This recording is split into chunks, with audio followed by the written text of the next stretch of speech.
Hot mic. Don't run for government. All right. Hot mic. Hot mic. Hi. Welcome to Z100. This is Hot Mike and the dogs. Hey, I'm Hot Mike. I say with complete vocal fry and no accent. Hey, are you a big fan of the Futurama episodes where the lead character is weirdly silent? No, I'm more a fan of vocal fry. Nice one. I want to talk about the prequel romances.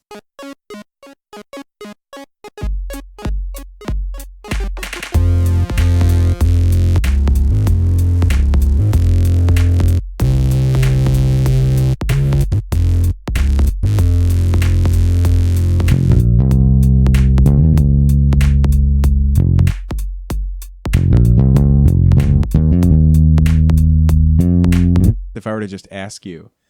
Very casually. Yeah. We're just talking as brothers. How Because do- that's what how this do- is, how just do a you- brotherly conversation. How do you feel about shipping? Yeah. When I think of Star Wars, I never think of shipping.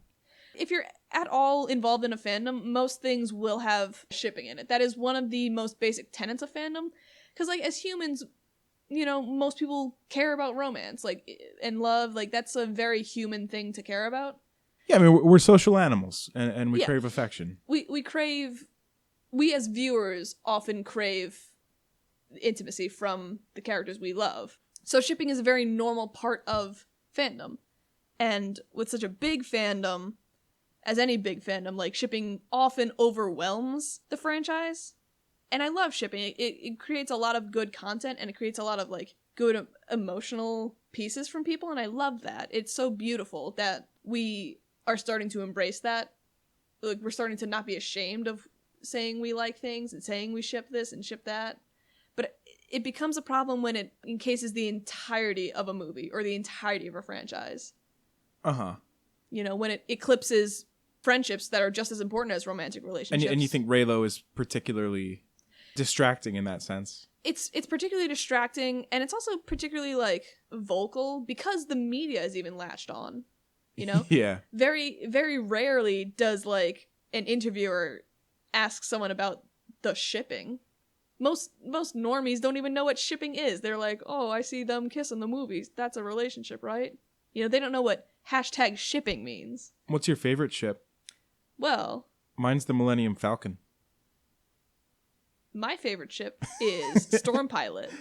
And you know this, my brother. I think Storm Pilot is the only... Like, that's the best justified romance in the new trilogy, because those are the only two characters who have ever interacted. It is such a cute rescue romance. It's equivalent to Luke and... Nope. It's wrong. You say Luke and Leia? Yep, I was about to say that. Han and...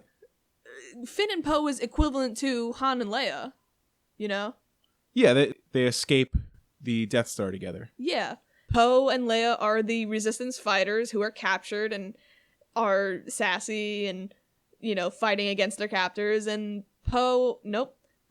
Finn and Han are they're not the same, but they are the ones that come in and rescue and don't know what they're doing. They're the bumbling hero who somehow got latched into this Resistance thing. And that's cool, you know? If Han and Leia works, there's no reason why Finn and Poe shouldn't work. I mean, Finn and Poe have a good rapport. The thing about Reylos, they're like, oh, they almost touched hands, kind of. That means they love each other.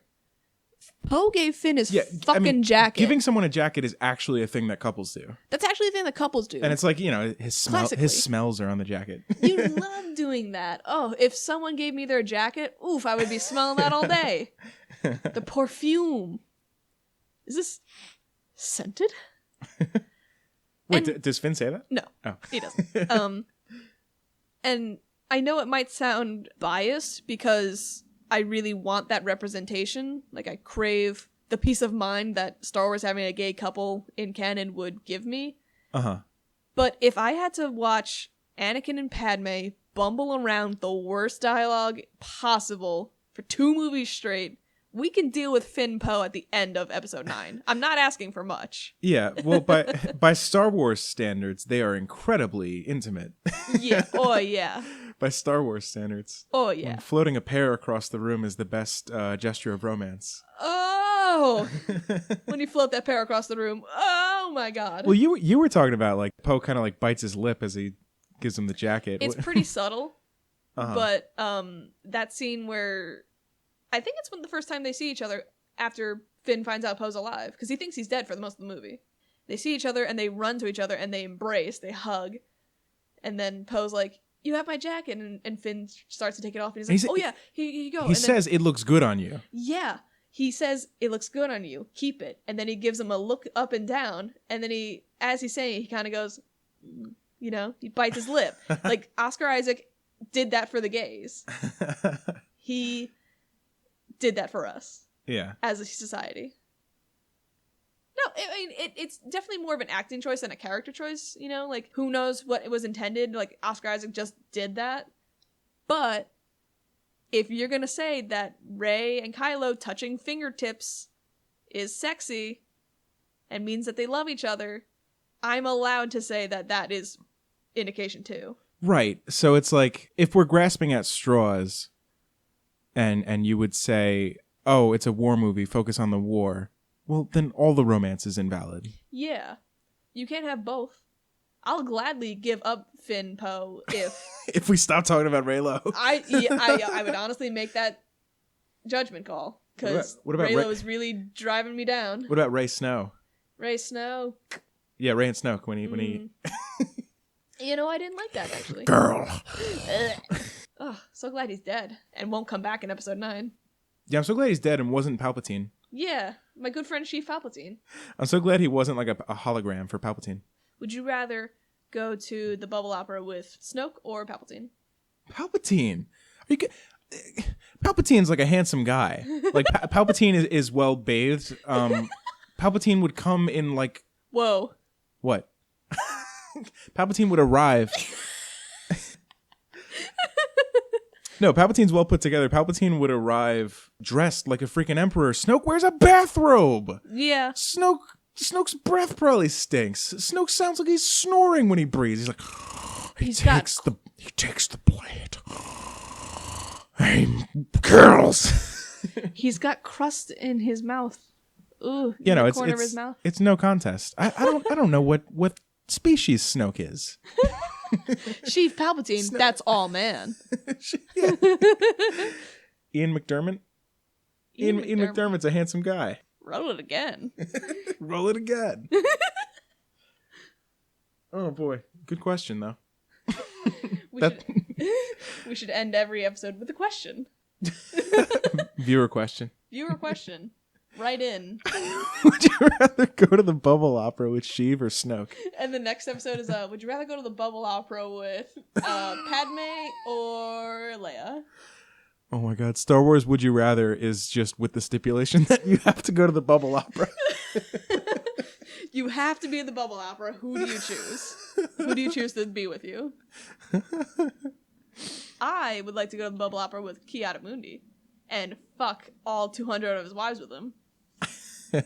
So it's Ki-Adi-Mundi and his 200 wives. Yes, they're also at the opera.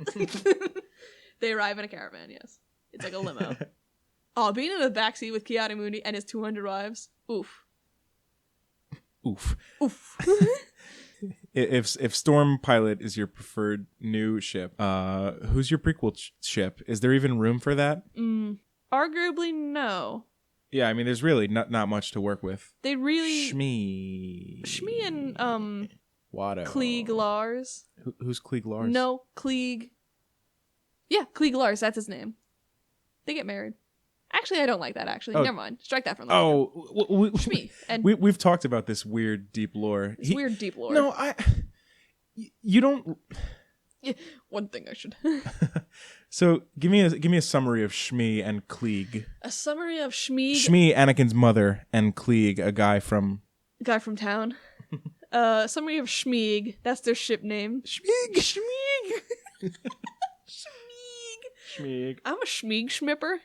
A summary of Shmi. Shmi was... I believe she was always a slave, just life to death slave. She was under the purchase of Watto, like she was owned by Watto for however long. And then Klieg Lars, a moisture farmer from the next town over, comes by, he sees her, he falls in love with her, and in order to marry her, she has to be free. So he buys her from Watto and then marries her. Which is like, oh, that's also a rescue romance in a way, because now she's no longer a slave. She's technically free. Yeah. But it is problematic, to use a buzzword. It is problematic in that, like, how much agency does she have when she is technically owned by him because he bought her? Yeah. Well, I'm sure the first thing he does is set her free. And says, like, look, I love you. I would like to get married to you, but you're free now. Like, but that's quite an assumption. And I don't know if Mr. Malukas has been making that assumption. Well, what source material are we even drawing from? Where is Klieg even mentioned? Episode 2. Schmieg. 2. It's in the movie. Yeah, it's in the movie. Because Anakin has visions, that's right. Yeah, visions that his mom's dying, so he's like, that's weird. Let me go check up on her. And he goes to see Klieg, and Klieg's like, your mother's gone.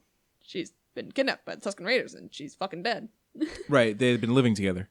Then yeah, because they got married. Okay, well, if you put the pen in my hand, I can write you a great Schmieg story. Yeah, write me that schmory. Yeah, I think to call it problematic would be filling in a couple gaps. Like he freed her. I'm making just as many assumptions as everyone else. I'm actually going to say that's my ship. He was like, you're free to go. Please get away from me. No. Well, and then she does, and then she's like, by the way, I'd love to farm moisture with you. I'd love to farm moisture. I was in robot parts, but now I'd love to farm moisture. I think we could fix this and not make it a weird slave thing. We can make this work. We can rebuild it. Much like Vader's charred corpse, we can rebuild it. You just have to make Smeeg. Smeeg. Klieg. Klieg, yes. Klieg is the man. Yeah. You just have to make Klieg incredibly humble. Yes. Like, I think he was also in the movie. It's been a while since I've seen that scene, but I think he was. No, but I get your hesitation if he literally bought her. Yeah.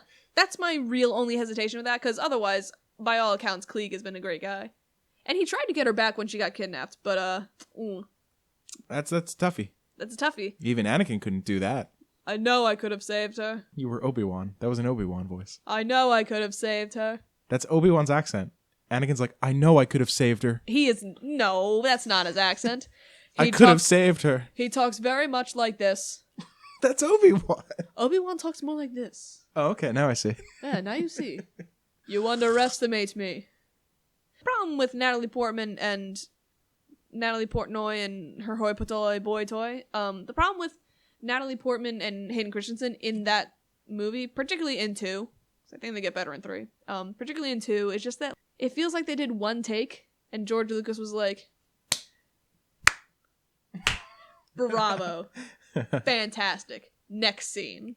Yeah. You know?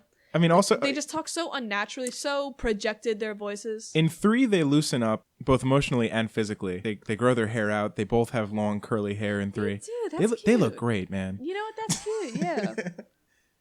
I think the relationship is fine in 3. Once it's established, it's good. He's overprotective, obviously. Yeah. Because that's just how he be. But, the suspension of my belief comes from, like, getting together. Yeah. Yeah. Actually. And if we're talking about ships still, who's your original trilogy ship? The facts say Han and Leia. Yeah, I mean... My heart says Luke Han. There's really not much to go on. My heart says Luke Han. Just because I'm gay and that feels good. I just love gay Luke. Luke and Wedge can get together. I'd rather Luke Wedge than Luke Han. That's fair. That's fair. You know, you're right. I don't care. I just want Luke to be gay. That's all I actually care about. The gayer Luke theory? The gayer Luke theory. Isn't there a Tumblr user, gayer Luke? Yes. I don't know what their blog is like. I've only seen their replies sometimes. Name another female character in the original trilogy besides Leia. Is there one? I mean, there's a female commander.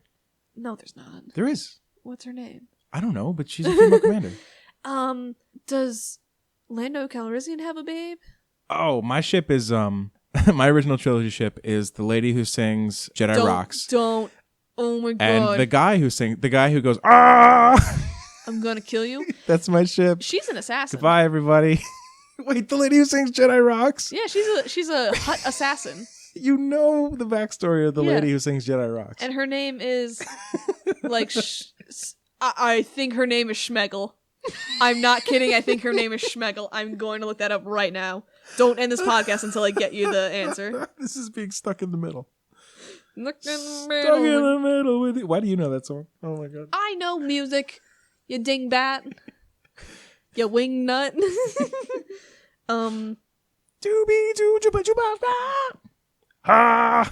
Those two. They're my OTP. Yeah, you know the guy? Do you know who I'm referring to?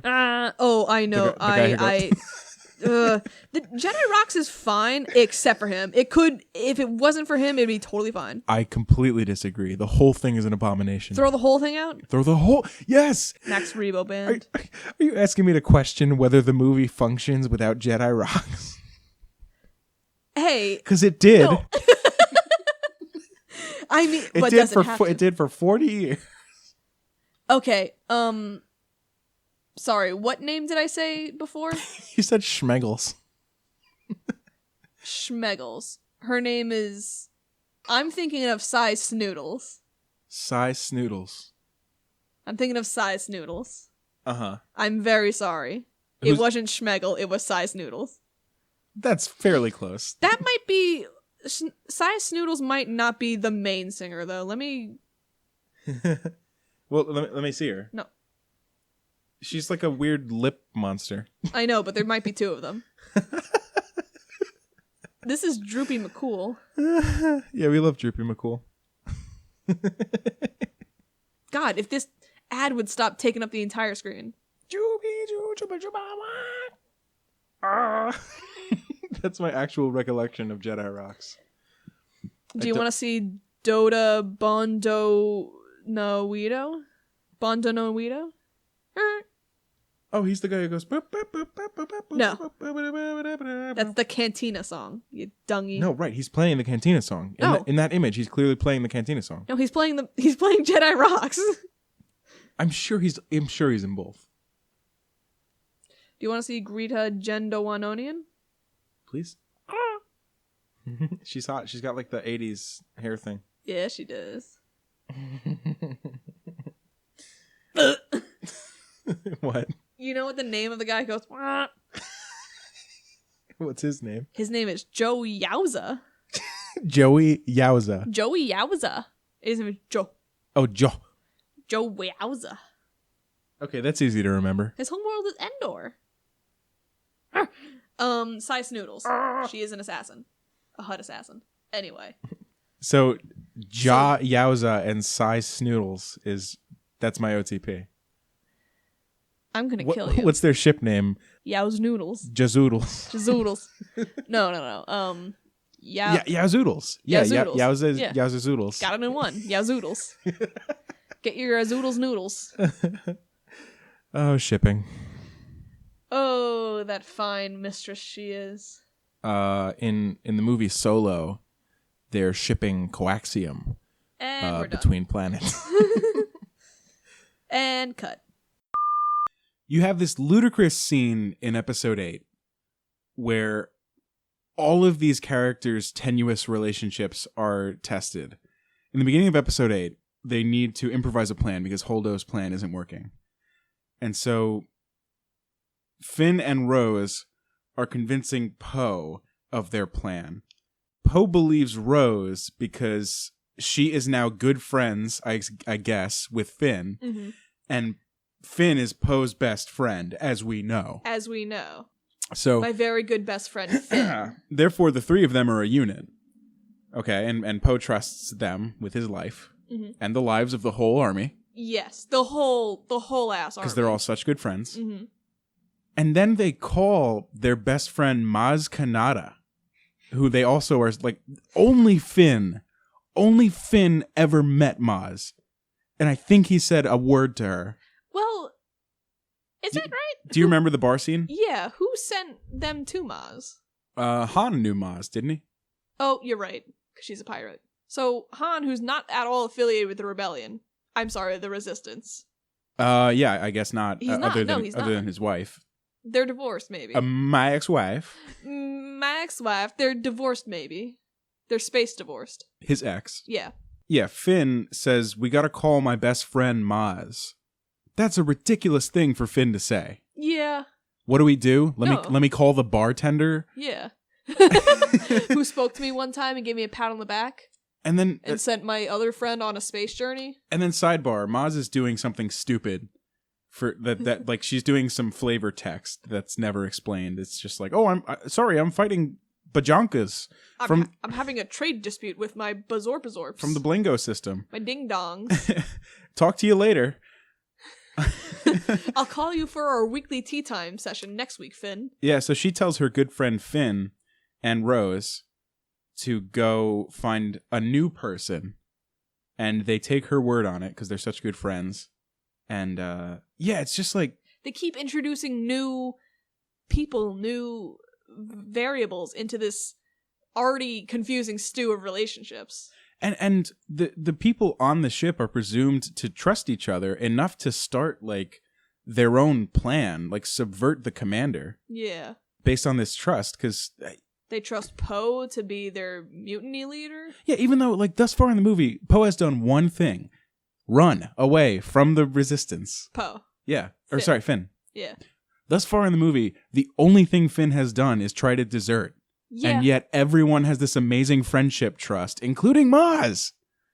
Including my very good best friend Maz, who's fighting other space pirates. Yeah. It's ridiculous. And Rey's not in the room for any of this. No, Rey is completely fucked off. Neither is Leia. Rey has completely bounced, and Leia is, I think, comatose. Everyone just keeps getting comatose in this movie. Yeah. Don't know what to do with the character? Put him in a comatose. And it's like we're supposed to be mistrusting of new character Holdo, but Holdo is no more new than Poe, honestly. Honestly, yeah. Or Rose. Yeah, I mean Rose especially. So or even Leia, you know? Yeah, so that whole scene is really weird to me. Yeah. And it goes by so fast that you roll with your presumptions about these characters. It's like, oh, of course they're friends, because I've seen Rose in all the promotions. Yeah. I've seen Rose in all the posters. And she's talking to Kelly Marie Tran is good best friends with John Boyega and Oscar Isaac. And they all have a fun time together. Yeah, I feel like it goes by so fast, and the actors have been seen with each other enough that you just kind of roll with it. Yeah. And the other crazy thing about that movie is that Rey doesn't join Kylo. Right. Why? Because she has this moral compass?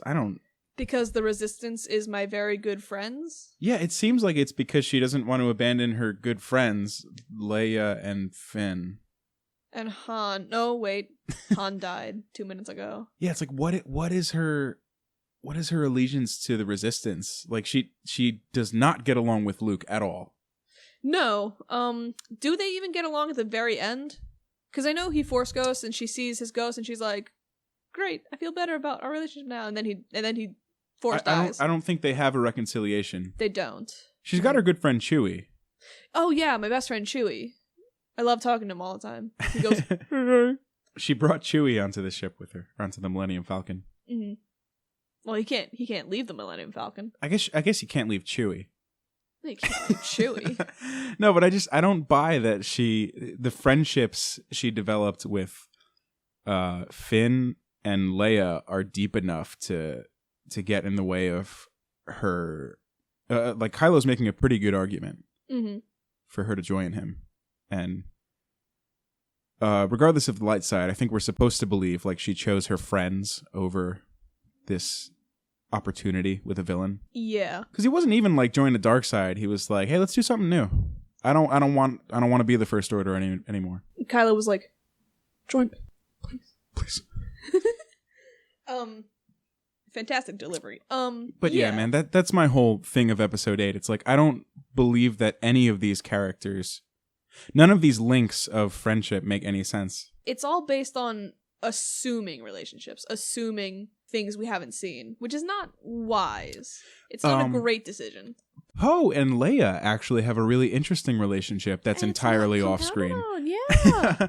It's really interesting. Like apparently she's a big mentor to him and like she sees good things in him and just needs to discipline him. Apparent. Yeah. Well, because in all the material, you know, Kylo goes off to train when he's 12 and Poe's parents die when he's 12. So then Poe's? I believe in battle, but I'm not sure. They're resistance fighters or rebel fighters, whatever. How long has this war been going on? Well, always. The Star War. How long has this one Star War been going on? So Poe's parents die, and Leia loses her son metaphorically and also kind of physically, because he does Kylo Ren stuff. So they assume kind of a... Like, they're very business, you know. Poe is focused on fighting for the Resistance and flying planes, and Leia's focused on commanding, but they do treat each other with so much respect that it's almost like a paternal relationship. I'm sorry, maternal relationship. She's a mother. And, like, they're professional people, so they never... It doesn't cross their, like, professional time. I'm not saying that right. Their personal relationship doesn't cross into their professional relationship, and that's shown really well in episode 8 when she's like, "No, Poe, you're too gung-ho. You gotta stop gung-hoing," or whatever she says. But yeah, that was a good scene in episode 8, but there's so much there that we haven't seen, and I'm so interested in that. You know? Because that's so different. Yeah. I don't know. I think I've made myself clear that I think all of the relationships in the new trilogy have thus far failed. Yeah. I don't believe any of them should be friends. They can be comrades. It can be like, oh wow, this cool guy defected from the Storm base. Let's take him in, and I guess I'll fly with him. That's cool. All right, cool. Right. You know? Oh, this cool girl does, like, space Jedi stuff? Remember the Jedi? Oh, that was cool. She's cool. I like her. Let's hang out with her more. What did you think about Luke and Leia in episode 8? That was very tender. Oh, that was so nice. As a brother and sister, that was very nice. Yeah, but it's all established in the original trilogy. It is. Like as everything with Star Wars, it depends on you not only having seen the original trilogy, but beloving it, you know? Right. Revering it as, like, an untouchable thing. An untouchable property. I was crying when Luke died, and I think it's because they played the theme that I've been hearing all my life. Mm-hmm. I don't think I would have cried if I had been introduced to Star Wars 5 years ago. Yeah. And I basically was introduced to Star Wars 5 years ago, and I was like, oh, that's sad. Oh, you didn't find Luke's death particularly sad? No, it was somber, yeah, but I thought it was more poetic sadness, where I was like, beautiful. What a fitting end to a beloved character. Yeah. Knowing he's probably going to Force Ghost in episode 9. No one's ever really gone. No one's ever really gone. Can I have a slight digression? Yeah, absolutely. On my little notepad, I wrote Kylo and Luke. That's a relationship I want to see more of. Oh my god, how could I forget? Yeah, they were super compelling together. They were crazy. That was awesome. I guess relationship is not exclusively friendship, and oh no, not at all. Those two actors, I really want to see more of them. Yeah, you really feel that there is, like, God, I can't praise these actors enough though. Like this generation of actors for the new Star Wars, they're all so good. I really believe that Kylo hates Luke Skywalker. You know, yeah. I really believe that. Yeah, totally. Out of the sky! Out of the sky! He hits a really big high note that I can't hit. Out of the sky! Out of the sky! I want Luke Skywalker out of my sky! The actors do too good a job of selling these friendships that the story does not justify. Yeah. I would fully believe that Finn is friends with anyone because John Boyega is so good at acting. Yeah. Like a good guy. He's probably great. Well, I mean, like, in episode 7, you've so many scenes where he's like, Rey! Yeah. Oh my god, Rey! Before we go on to any other things, I just want to really throw out there, maybe cut this for another episode, I don't know, but what I really want to see is Kylo and Luke's relationship continue to go. You know how everyone's like, oh, Luke's probably gonna Force Ghost and help Rey on her journey. I don't want that. I was thinking today, I want Luke to Force Ghost Kylo and just be a, like, thorn in his side the whole time, just straight up trolling Kylo for, like, the entire movie. She's like, hey buddy, remember when I died? Now I'm stronger than you ever could be before, ha ha ha, or whatever they say. And he's just Force Ghosting behind Kylo, and Kylo's not having any of it. That'd be so funny. That'd be a great little plot point. I love that idea. When you said that, I took it in the opposite direction, where I thought he would be like, I forgive you, Ben, and he'd be like, fuck you! No, exactly. No, he'll just say that stuff. No, but you said he'd be a thorn in his side. Well, yeah, because he's like, I don't want you here. And he's like, well, I can't leave, because I'm a ghost. Boo. Ha ha ha. I'm Luke Hamill. Nope, that's not his name. What if Mark Hamill, like, was a ghost? Like, what if, God forbid, when Mark Hamill actually dies, that'll be really sad, but what if he, like, actually has the Force and can Force ghost? That'd be pretty cool. I failed you, Ben. Have you come to save my soul? You mentioned Luke and Leia. Luke and Leia have a very good relationship. You really feel that there is just closeness to that relationship. Absolutely. Can I say I really like Han and Leia? I really like Han and Leia, and that's surprising to me. Characters like that, it feels obligatory that they'll enter a relationship, and in a lot of other shows and movies, like, there's hardly any build-up, there's hardly any, like, chemistry. It's just man, woman in a situation. Yeah, given enough screen time, they will fall in love. Yeah. Even if, yeah. But I was thinking about it, and it's actually very believable. Like, you can tell they really respect each other by the end of the series. They take their time with it. They do. When do they shack up? Not in episode 4. Not episode 4. In episode 5, it begins with... I love you. I know. That's episode 5. That's at the end of episode 5. At the beginning of episode 5, they're in, like, a hallway, and they're just having a tender-ish moment, but it's kind of a gruff tender, where it's like, you don't love me, oh, I love you, ooh. They're, like, being coy with each other and denying their feelings, but they're there. It's like, you know what I mean? You know that scene? Do you know? I do. Yeah. I do. Yeah, at the beginning of episode 5, they're, like, clearly into each other, but haven't yet done anything, I think. And then at the end of episode 5, they have that moment where they basically confess. But I don't think they even get together in episode 5. I don't think that's what that is. Like, they're confessing something they already know. Like, I think that's their first confession. Well, and Leia's not, like, screaming over Han and, like, crying that he's gone, like, devastated. Mm-hmm. Which is very different. Yeah, they're tough. They have a really gruff... Leia's a tough bitch. Like, she's been through it. Like... I think their relationship is believably shaped by the war they're in. Yeah. Whereas I feel like a lot of the new trilogy characters are buddies as though they've, like, hung out. Yeah. They're not war buddies. There's a lot that hasn't been stated in episode 4, 5, 6. Like, there's a lot that is off-screen, but Han and Leia does feel a lot more palatable than a lot of off-screen relationships. Or off-screen build-up moments. Do you think it's just that they took their time with it? You know, probably. Is it that simple? Is the simple answer not to shove every single thing into a 30-minute block as possible? Yeah, probably. How much content was shoved into that 2-hour movie? Episode 8. Episode 8. Like, that is so much gosh darn content was shoved in there. And I loved it, but it's so much to unpack. And every character has so much backstory to unpack. It's a very horizontal story structure instead of vertical. So, like, you have 5 plots happening at the same time. And 5 lines, all waiting. Yeah, it's like they keep cutting away.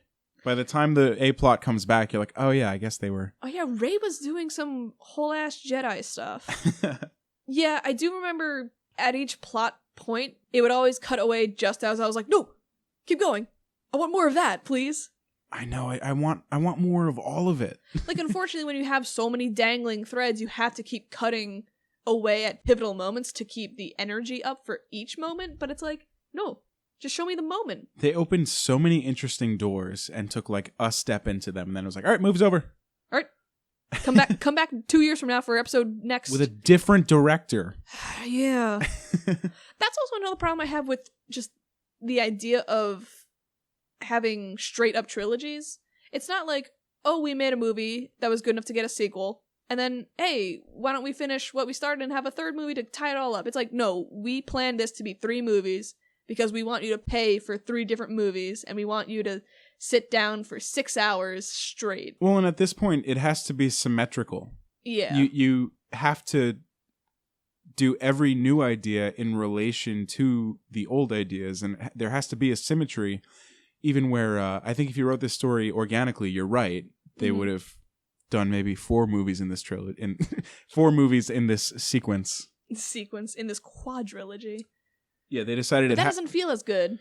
Before anything was written, it has to be a trilogy, and it Yeah. has to end the Skywalker saga, whatever that means. Whatever that means. And that's such a big problem in media in general nowadays. There's just so much renewal and rebooting and reshooting and slooping and dooping, you know? Like, there's so much of it that, like, we don't allow ourselves to have any breathing room for anything new. It's always just kind of, like, keep feeding into the same couple of franchises, keep feeding into the same tired story plots. Yeah. You know? So let's talk about Luke and Han. Luke and Han, I did write some stuff about that. I love that relationship. We were watching episode 4 the other week, and it's just really tender. It's very, I don't know. Big brother. Yeah. I almost want to say believable. I know I said that a couple times before, but it's very believable. It's very, like, believable. Nope. Well, because it's they give you very little, but what they give you is very real. Like, Yes. I was very taken aback when Han's just like, hey, kid, take care of yourself. And Luke's like, you too. Luke's like, you too. I'm Luke. I'm the smaller Luke. Bigger Luke's in the trailer right now.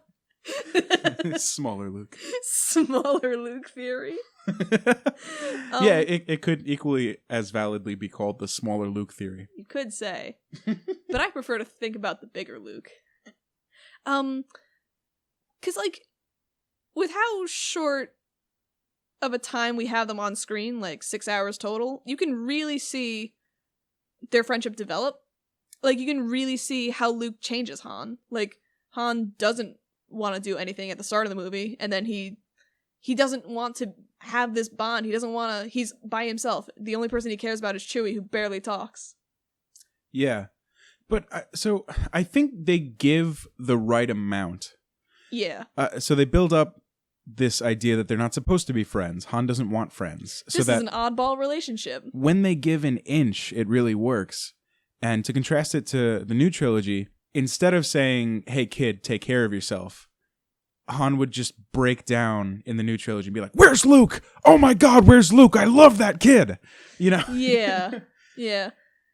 In such that, like, when Finn wakes up from his space coma, he's like, Rey! He's freaking out and dripping water everywhere, which is kind of funny. Because he's screaming, but he is still out of it too, so he's just kind of walking around and no one is noticing, no one cares that he's out of bed. Oh, that's right, I'm sorry. Everyone else is walking around. He's not screaming Rey, he's just like, where's Rey? I have to find Rey. Where's Rey? Rey. No, but he's also screaming. Doesn't he scream? I think he's getting out of a coma, so he's not really. You mean you don't wake up screaming every single morning? I do. Kicking things? Cut that out of the fucking podcast. They don't need to know how I sleep. Yeah, but I think the episode 4, the original trilogy relationships, they're not exaggerated. They give you just enough. It's like Han's big emotional release is like, hey kid, I'd rather you didn't die. Yeah. And Luke's like, yeah, you too. And Leia, she goes from like, all right, fucko, get into the space chute. You're terrible at this job, so I gotta do it for you. To like, wow, I really respect both of you, and I love Han, and this is my brother Luke. My brother, who I've always known. Well, she in and a way. She and Luke have a lot more of a relationship than she and Han. Yeah, because they're separated for most of episode 6, I think. Who? She and Han? She and Han, yeah. Yeah. But like she and Luke have a lot of tender moments, like when he says, "You have that power too." Like he's holding her hand and he's looking in her eyes and. So tender. Yeah. Tender. And I think the difference is that Luke is just the most tender boy. Yeah, Luke has emotions. Luke is allowed to show his emotions. Luke is like the most feeling boy possible, and everyone else is like, they've been repressed for so long that they're like, I can feel too. Oh my god, I'm gonna show you how I feel, but I'm still aloof about it. I guess to contrast, so Rey has the opportunity to hone her power and join Kylo, and she says no. I guess because her friends, or because the light side. The light's my friend. Sure. Luke, Yoda tells him his training is not complete and that he shouldn't face Vader. And Luke says, I have to go because my sister's in danger, and I love my sister dearly. Mm-hmm. And I believe Luke. Yeah. I believe Luke. I don't believe Rey. Yeah, and it's not Daisy Ridley. Her acting was fine. It's just... Oh, yeah. And because her acting is fine, in the moment, nothing's wrong. But only when you think about it, it's like, wait, why did she say no? Yeah. And it sucks that, like, if you think about it, it falls apart. I wish it didn't, but it does. But also, like, I don't even want her to join Kylo for the selfish reason of, like, I dislike Reylo very much. You hate Reylo. I hate Reylo. Well, I think it's because you still believe that they're siblings. I've actually come around on that. I don't believe they're siblings anymore, so that's not part of it. But it all still stands. Because you believe Rey is spawn of Palpatine. Yes. All right, we'll get into that later. Tune into episode for that one. But it's just like I'm drowning in Reylo, and I don't want to. So I don't interact with the fan base much. I'm sure you see it on Tumblr. Are people thirsty for Reylo? People are so thirsty, and it's not just Tumblr too. It's Twitter. It's the media. It's the press. The press will go up to Daisy Ridley and be like, "So what are your thoughts on Reylo? So what do you think about Reylo? What do you think about Rey? What do you think about Kylo?" And Daisy Ridley is just like, "This is my job. Yeah, sure. Let's talk about it now. You have a microphone in my face." Yeah. Well, let me ask you, how much of that do you think is the press hungry for Daisy Ridley / Adam Driver? And they gotta be hungry for it. And how much of it is actually Reylo? It's difficult to tell because every time there's a guy and a girl romance on screen, people are insistent that it's real in real life. And yeah, Bella and Edward dated in real life, but now Bella's a lesbian and Edward's like hates Twilight, so that wasn't real. And people are insisting that Bradley Cooper and Lady Gaga were having a thing because they sang on the piano together, and it's like, nah, they're just doing a job. They're just doing their thing. Yeah, I think they might have had a thing, but yeah, I never believed it. Because they're using the word Reylo specifically, like that is the ship name, and that is foreign to most people who aren't in fandoms. Like, people who don't go into fandoms wouldn't know that, like, you combine names necessarily. Like, I know Brangelina is a whole thing, but, like, that was kind of a one-shot wonder there, but, like, that's commonplace in any fan discussion. Yeah. Personally, I'm picking up no chemistry. Like, I want Rey to say yes to Kylo, because I think that makes the most sense for her character.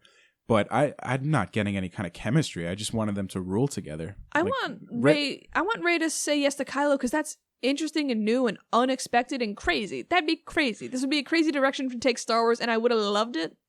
But like, I don't want her to do that just because she wants that Kylo meat, like a big slice of that Kylo. Oh my gosh! Yeah, I don't. Why is the Force connecting us? Why is the Force connecting us? Hey, can I get a way?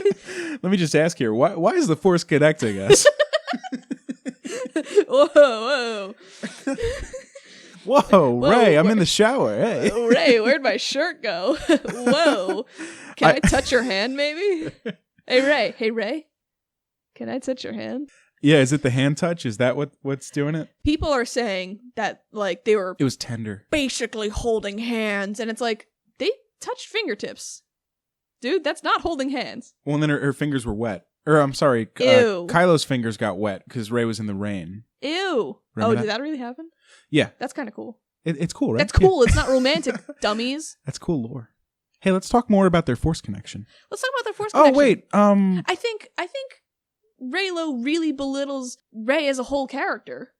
The fact that the press is asking Daisy Ridley about Kylo and not her own character is pretty sexist and creepy. If you're asking that, it's like, that was not in the movie. Yeah. That just flat out was not in there. Like, people, the writers, the fans, everyone is so obsessed with Reylo. I don't think Rey's that obsessed. Oh, okay, she's obsessed with Kylo because they have this weird, like, light-dark thing going on, but I don't think that means she wants to kiss him or redeem him. I think after she rejected his rule together speech, she was like, no, actually, fuck this guy. Actually, forget this guy because he's He's a murderer, you know? And I don't stand for any of that. Let me screw my head back on and realize that this is the bigger picture. Wow. Sorry if this is a tangent, but has Rey killed anyone yet? Has Rey killed anyone yet? I don't think so. No, I think she's clean. She hasn't killed a single person. She's fought in a lot of space battles, and she kind of always just flies away. Yeah. Like people chase her. Yeah, she's kind of more of a bird than a... Oh, wait, no, they killed like 8 Imperial guards. Oh, well, those were not people. Those are Imperial guards. They don't matter. Sorry, the red men. The red men. Sorry, no, they were killing them left and right. Oh. Anyway. Has she killed innocents? Because Kylo Ren has killed innocents, and I think she snapped herself back to reality on that one. She's super not cool with that. Because Finn outright calls him a murderer, right. Which is what he is. Right. Especially to Finn. He knows him as the murderer. So she thinks Kylo can be redeemed because she's like, there's good in you. I can sense it. Does she say that to him? She does, I think. But then by the end of the movie, she's thoroughly like, all right, I'm done with this. I'm done with this. I'm done with you. Done with you. And I just think to solely focus on Reylo is a disservice to both of them and the story as a whole, and just potential. Where else can the story go besides the romance of, oh, she redeems him, oh, now they're kissing, you know? Yeah. I think if we're just looking at the movie, there was definitely, in episode 7, Finn was way into Rey. I think that's clear. Yeah. She kind of deconfirms that by giving him a very platonic kiss on the forehead. Mm-hmm. I get the impression that Rey is kind of aromantic. Yeah. She's pretty focused on... Or she's just focused on staying alive in this war. Yeah, I mean, yeah, she's like, hey, there's a whole ass Star War happening I have behind other things me. on my mind. Yo, the Starkiller base is still kind of there. I think they blew it up, so it's different. But I think they blew it up. I think they blew it up. Well, they're battling on some kind of Star Killer. I think they're battling on remnants of the Death Star, which is like, hey, who has time to think about romance when you're on the Death Star? And we have Rose kiss Finn, and Finn, when they first met, was kind of instinctively being macho. We can read that as flirting, maybe. I would agree. In the general sense. But it's very little. The general all the romance and guy meets girl. All of the romance in the new trilogy is very little to go on. Yeah. I mean, you can have romance in any genre. That's fine. Par for the course. But this isn't a rom-com. This isn't a rom fantasy. This is just a high fantasy. This is just a sci-fi, you know? This is just an adventure story. I don't know why there's so much focus on romance this time around. Especially considering that the focus on romance is inherently linked to the prequel's downfall. Yes. And the rejection of everything that made the original trilogy great. Because the original trilogy did not focus on romance at all. It was Luke's story, and Han and Leia were flirting in the background. Right. Which I think is extremely strong. That's how most romances in adventure should go. Unless it's an adventure romance, which it's not. Yeah. And they're both very reserved characters, so she says I love you, but it's... Yeah. It's in the gruffest way possible. Absolutely, like, gravel in the throat rough. I love you. Hey. I love you. Oh, that's old Leia. Yeah. Rest in peace. Oh. I loved her voice. I know she's not a voice actor, like she just is speaking, but I just like that voice. Yeah. It's antithetical to, I don't know, what everyone wants a female character to be. Dainty and light and... Yeah. She certainly commands respect as a war general. She sure does. But I want to talk about prequel romance. You want a pre? I want to talk about the prequel romances. Specifically, the only one in the film. Specifically, I was going to say, there's only one there. Specifically, Anakin Sheev and Padme. Palpatine. Oh. Sheev and Palpatine. Sheev and Anakin. Yes. Oh. No. The bubble opera is so romantic. He just puts a wrinkly little hand onto Anakin's knee.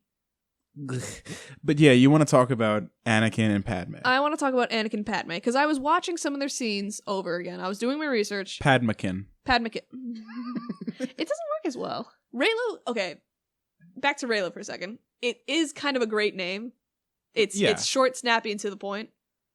Storm Pilot is a fun name. It's fun, but it's much more novel to explain to people. I think it's very insensitive to to Finn's. Yeah, because he didn't want to be a stormtrooper.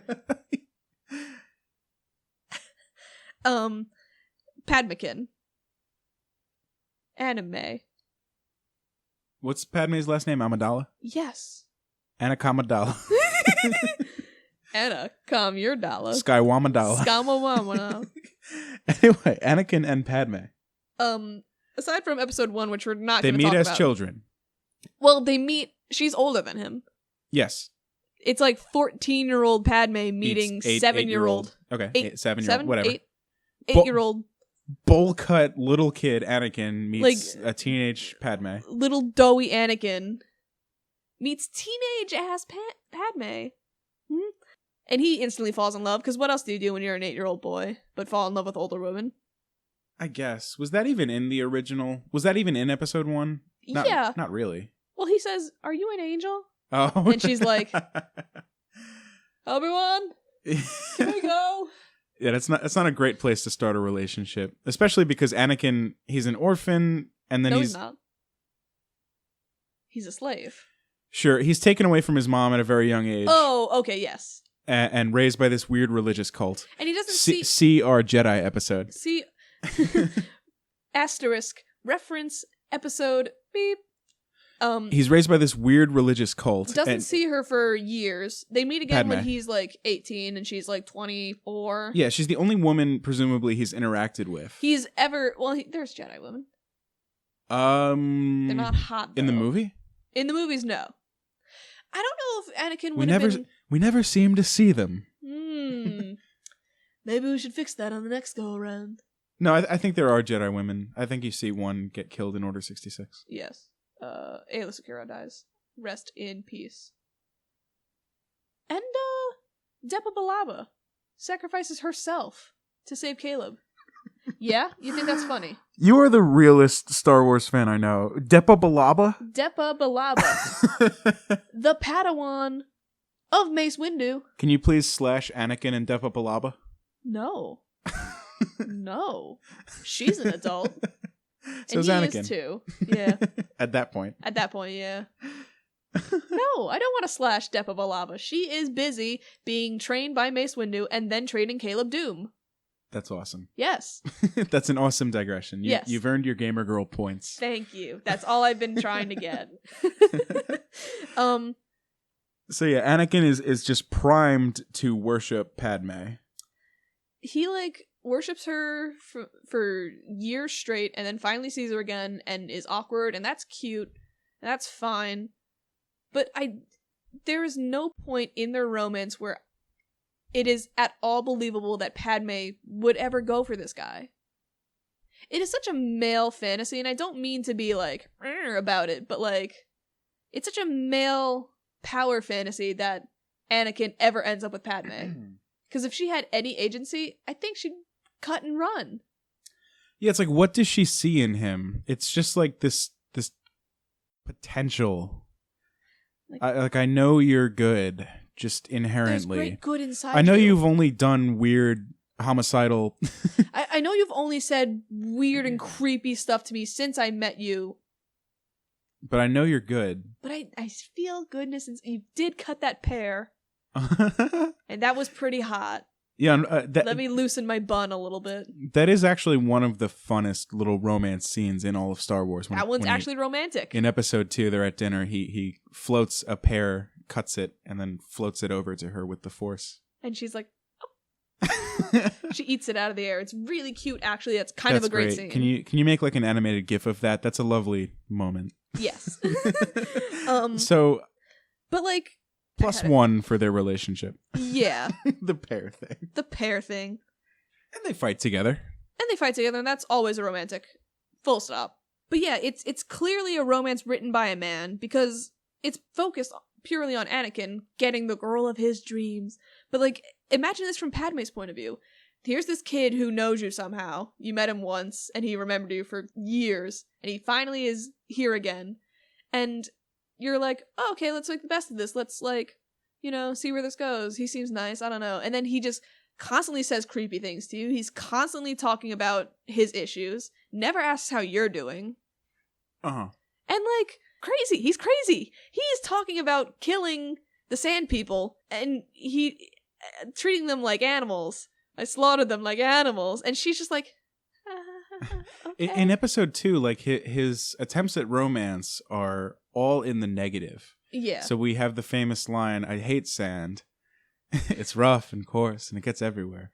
Not like you. You're soft and everything tender." But it's and like, what?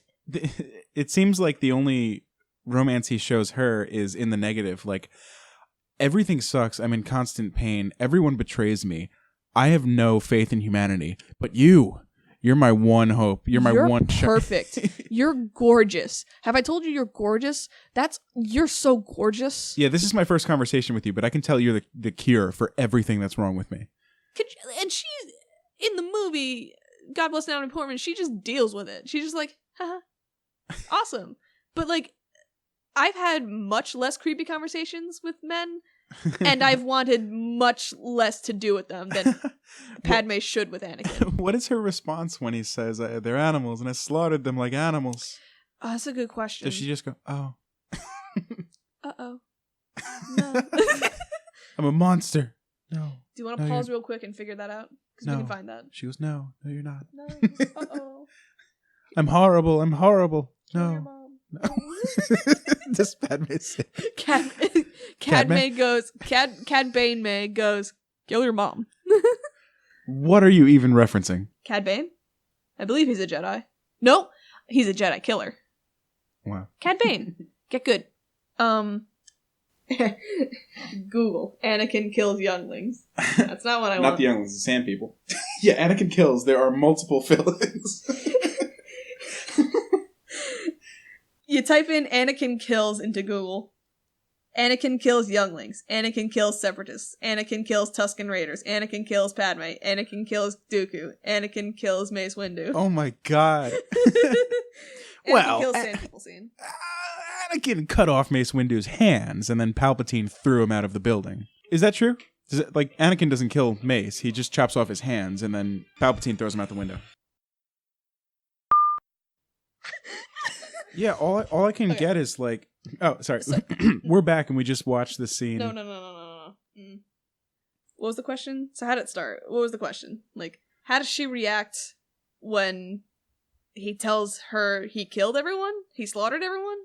Yeah, what is her reaction after his whole "I slaughtered them like animals" speech? Her reaction is like some poetic BS about like, oh, being angry is normal, Annie. And then he collapses on the floor and she just pats him on the back like, there. It's cool that you killed them all. Like, she doesn't say anything. Really. It's, yeah, when you say it's from the male perspective, like, it's not even, I don't even think the question is asked, what does she see in him? It's, he wants her, of course he has her, and he's not allowed to be with her. And, like, she's supposed to be so smart and strategic, and she's a senator. Like, I'm a senator. I'm a senator. She says over and over, like, this is wrong, we shouldn't do this, this is bad, I'm a senator, you're a priest. And, like... Priest, warrior, magician. You're a wizard. Governor. You're a governor. She recognizes that it's all wrong, and she wants to stop, but doesn't let herself. And it's just like, I know...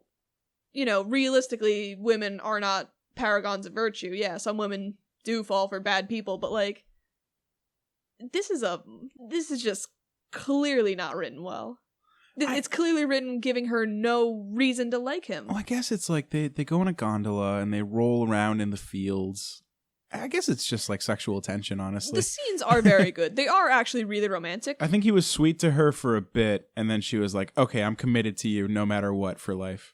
That's fair. That's fair. Because that happens in real life too. We all know that. I guess, man.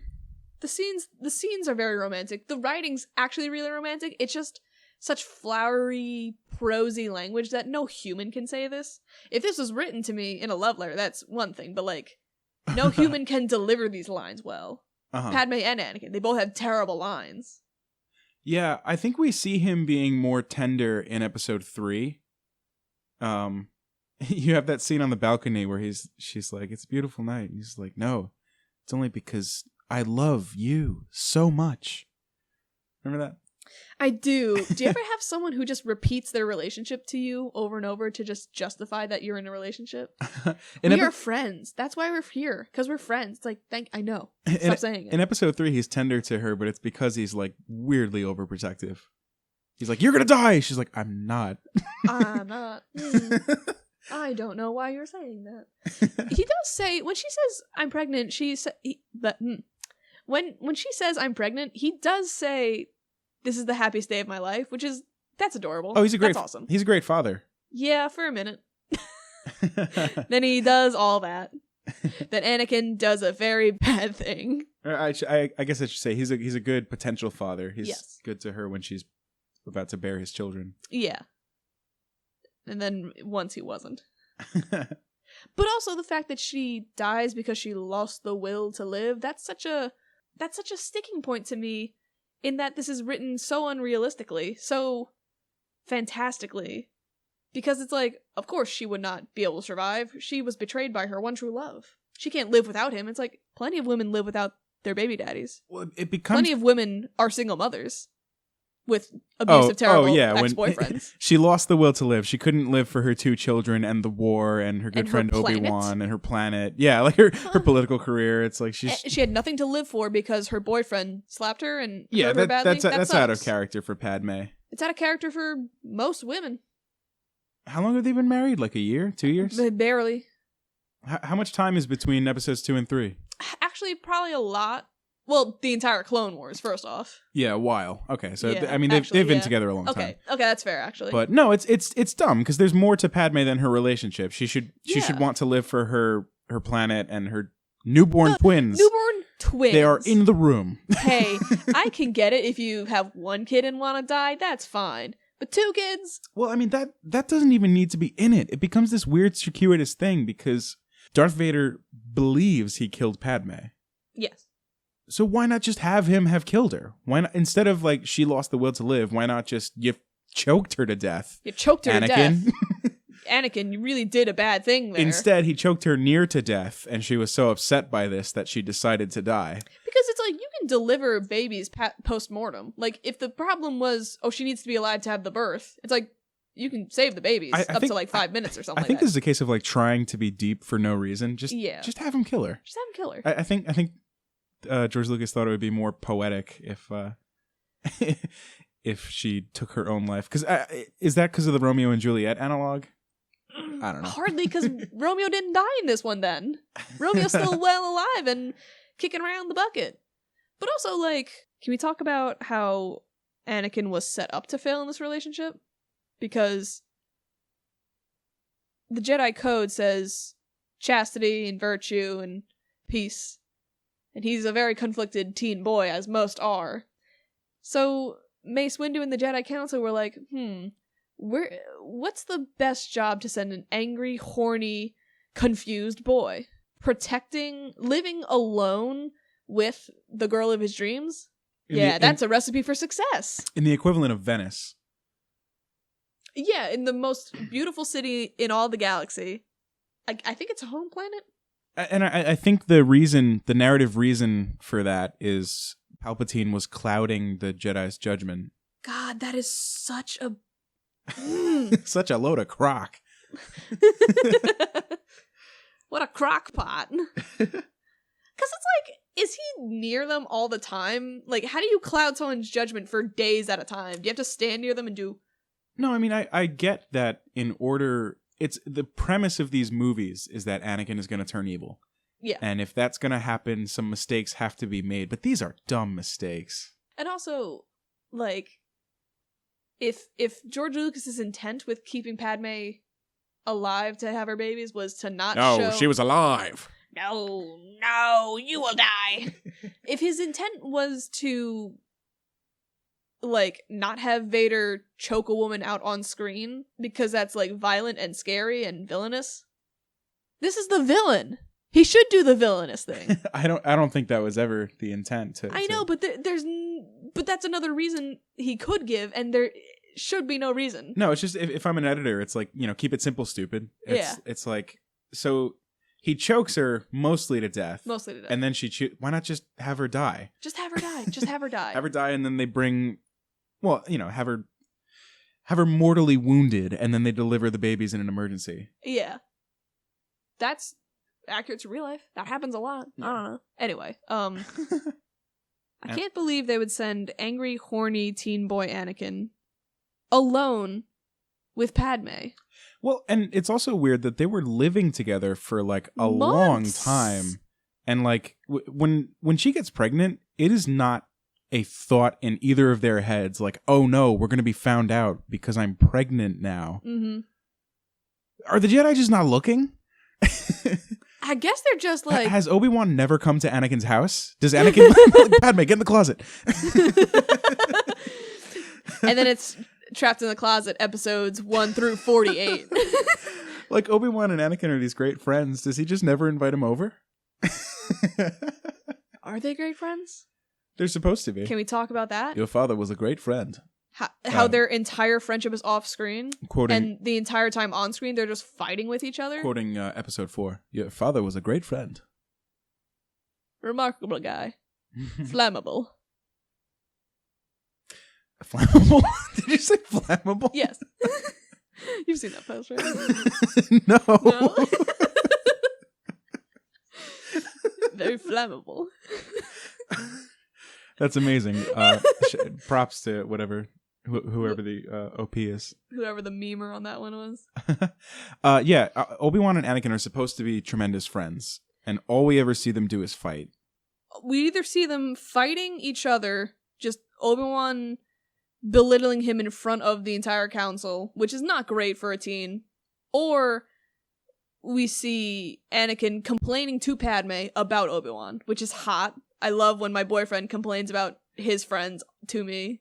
Yeah, it's not just his boss, it's his, like, best friend. Yeah. And brother, maybe? I'm not really sure. You're my brother! Oh, don't start with that. I loved you. Again, Don't start with that. as we've said earlier, very well acted. Yes. Just makes no sense in the story. Yes. Well, yeah. It makes no sense because there's just no friendship. There's no warmth. The only time there's warmth is when they're fighting together because they're like in sync, and that's awesome. I love that choreography. Yeah, episode 3, they're really palling around. Like, Yeah. the whole beginning 10 minutes is a lot of, like, fun. Like, oh, here we go again, old friend. Oh, oh, what's that? You're in the elevator? Oh, almost killed me there. He explicitly has a moment where he's like, oh, you're nervous. Oh, this is in episode 2. He's like, you're nervous. I haven't seen you nervous since I fell into the crater pit on Schmirglen Moon. And Anakin is like, haha, remember that? Haha, yeah, I remember that. And it's like, thank you for telling me about your memory instead of showing me them on the crater moon of Schmiglet. Whatever I said earlier. So I guess I believe their friendship. It's just we never see it. Yeah. Because of Anakin, it's fine to have stuff said off screen and like establishing their friendship off screen. That's fine. But when Anakin is complaining about Obi-Wan nonstop to Padme and just saying he never trusts me. He never does anything. He's always shitting on me. Whatever Anakin complains about. It's like, are you friends? I haven't seen anything. Right. Yeah. Their relationship is all built up around knowing that they're friends in episode 4, or they're formerly friends by episode 4, and that Obi-Wan really respected him, so it's like they had to write them to that point to get to the final scene in episode 3. Yeah. I mean, the prequels are written as tragedies. Yeah. The tragedy. The Darth Plagueis the Wise. From now on, I'm only going to refer to the prequels as the tragedy of Darth Vader. The horny. Hey. Whoa. They're written as a tragedy, so we only see their relationship deteriorate. It's a shame that we never got to see them become friends. Yeah. I would actually propose... I don't care about episode 1. I don't think anyone does. Nope, certainly not. Why don't we pick up 5 years after episode 1 and have them go on a fun mission together? Yeah. Have like a classic Star Wars movie, fight the bad guy, and they're friends. Maybe the bad guy's Darth Maul. I don't know. Maybe, and you know how they have he like... meets Padme as a teen. Yeah. I don't know. Rewrites are kind of cheap, but Yeah. I wish we had seen that friendship.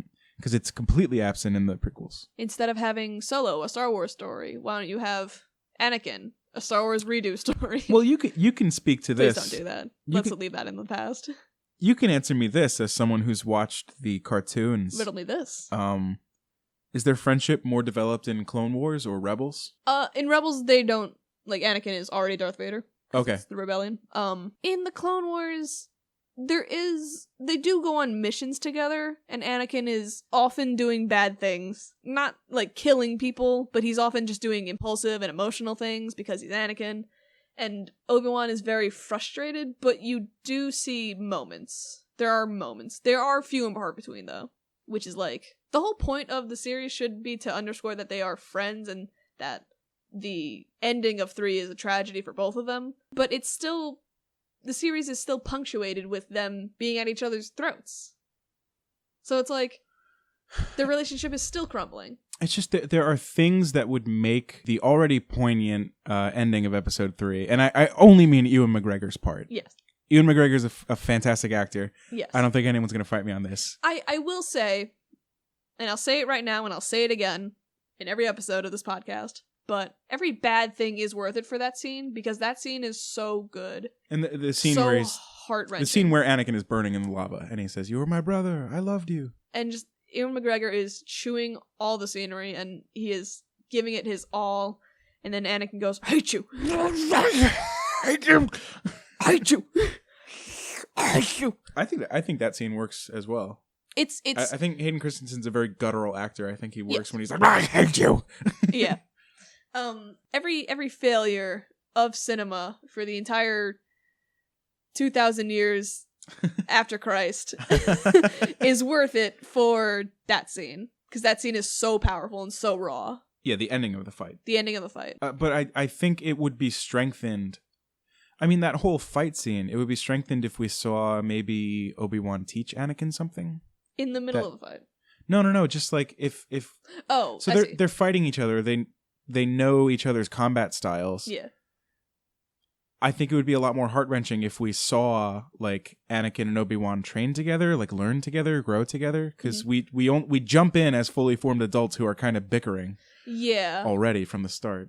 Like any mission they're on in the Clone Wars series, it's like there's no lesson they learn from any episode. It's just kind of like actions.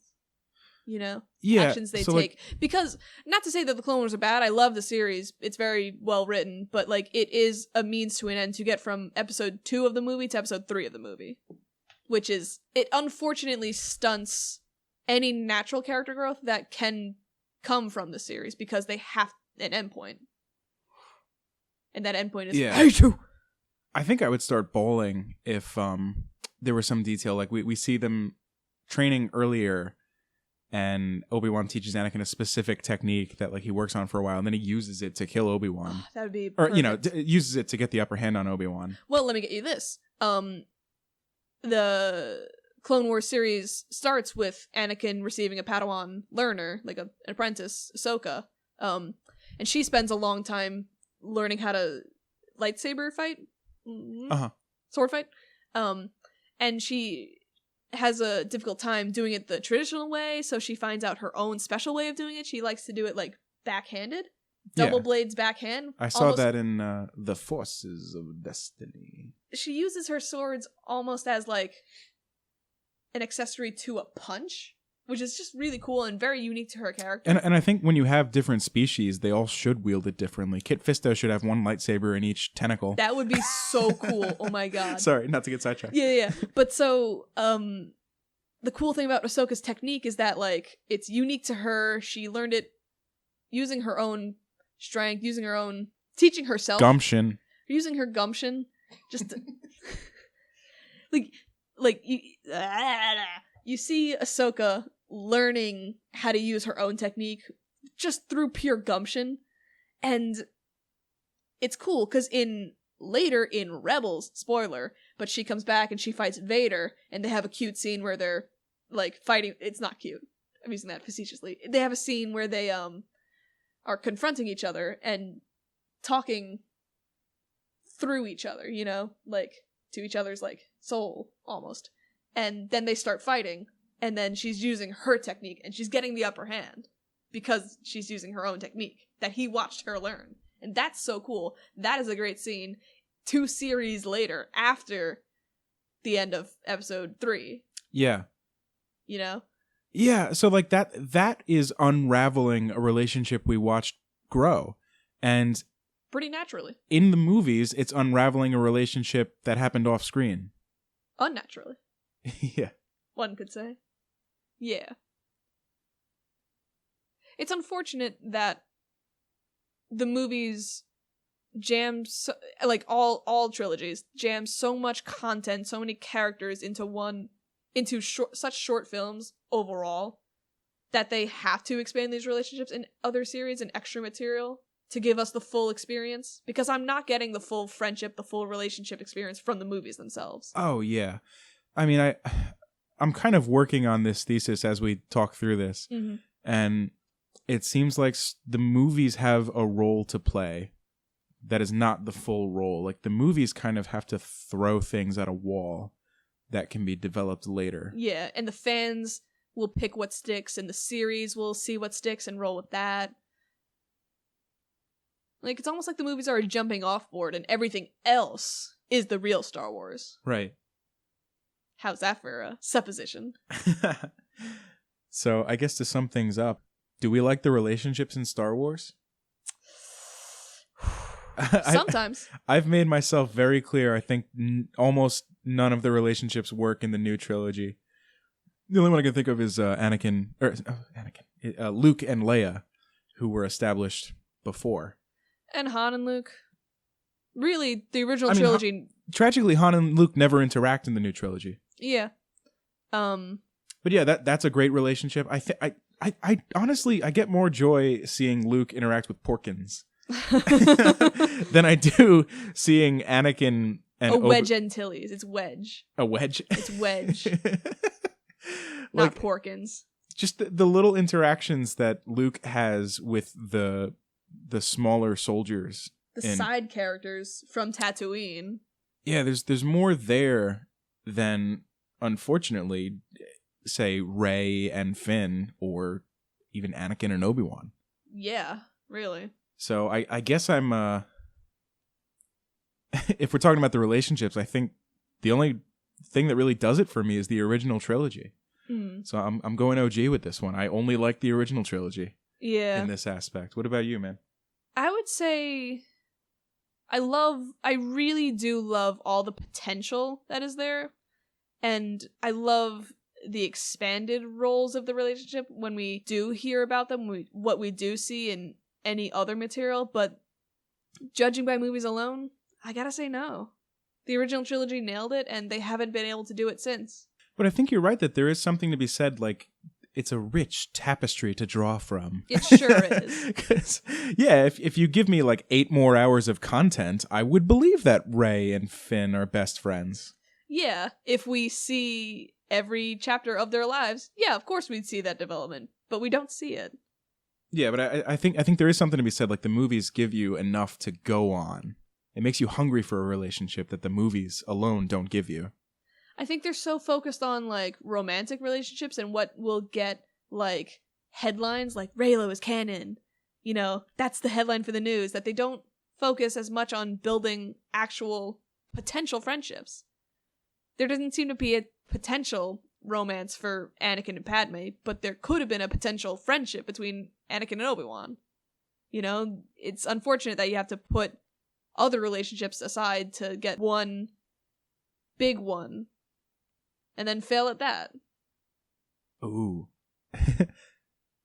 I think that's a good place to end. Yeah. I think that's well put.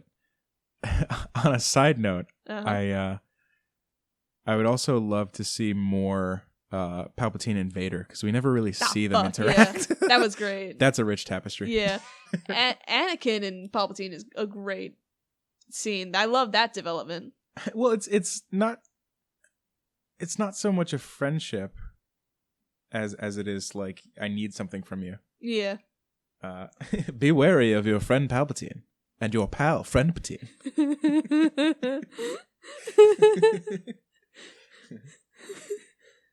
But that's besides the point. Yeah. How do we end an episode? Stop! Stop putting it on the fucking Amazon Echo! I'm sorry. That was Jaw Yowza, so that was very frightening. What instruments are making those sounds? Sliced noodles. Where's the bass?